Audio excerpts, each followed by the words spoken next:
I thank the Honourable Member for the question and welcome this opportunity to provide an update on the progress of the Rural Housing Assistance Programme since its reinstatement in 2023.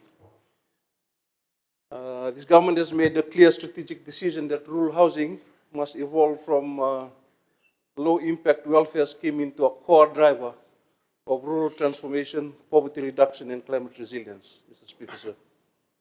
I can make the bold claim that in the lives of those who have been assisted, it has been transformational. This became the foundation of the comprehensive re-engineering of the program through its policy design, delivery mechanism, affordability structure, resilience standards, and economic empowerment components. And the results speak for themselves.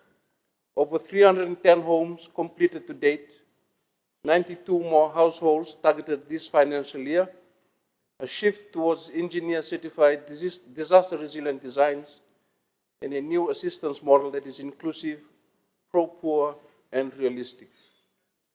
Mr. Speaker, sir, the program reform was not optional, it was strategically and economically unavoidable. Within just 2 months of reinstatement, the ministry received 665 applications. This was not a normal demand, it was a national sign, a signal of unmet need accumulated over years of program stagnation. The data confronting us was compelling. Building materials for a standard rural home increased by 153% between 2014 and 2024. Yet the contribution required from families remained the same.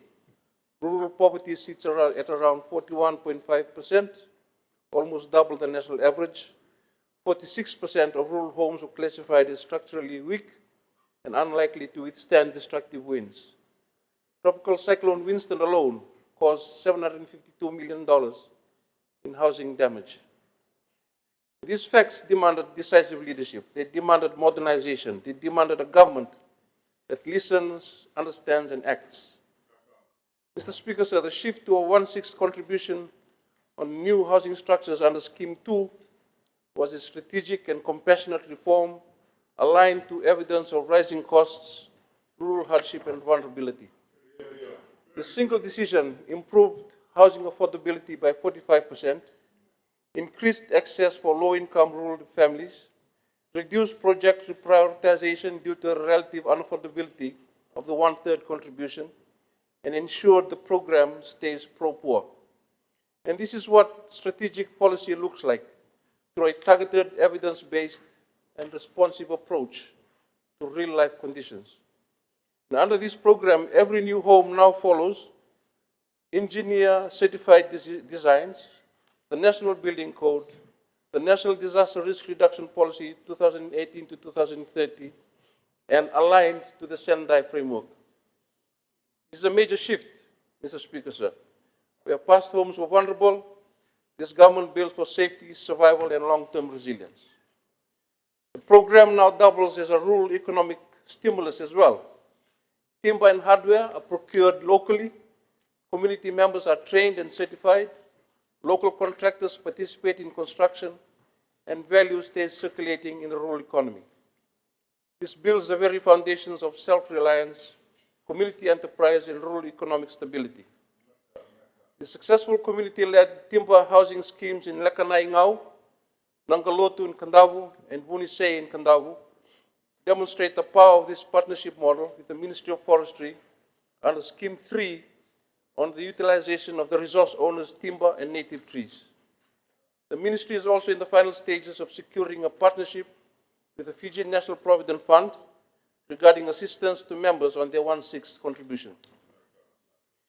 Mr. Speaker, so it is important for this House to clearly understand the difference between what the previous administration left behind and what this government has delivered.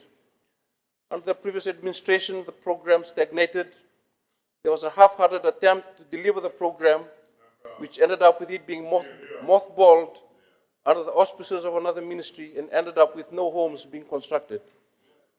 Progress was minimal, which created severe backlogs. The coalition government inherited a dormant rural housing assistance program from the previous government and had to organize a reimbursement of numerous very frustrated and upset rural housing assistance scheme applicants who had already paid their one-third contribution.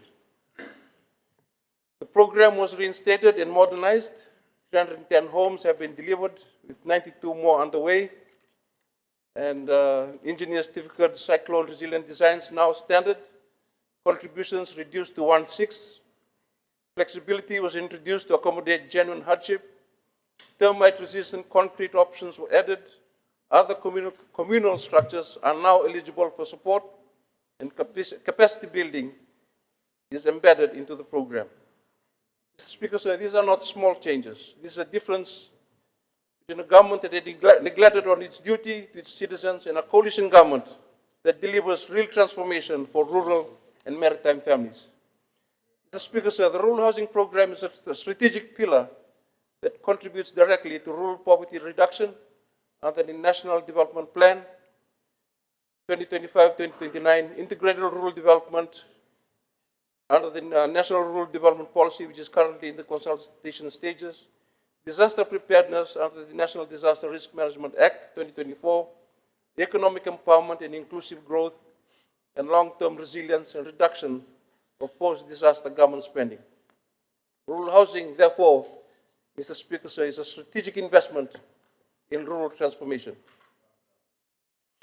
Mr. Speaker, sir, the Transform Rural Housing Program has restored dignity, strengthened resilience, empowered communities, and placed families at the center of development. It is now stronger, fairer, more accessible, and makes communities more resilient than ever before.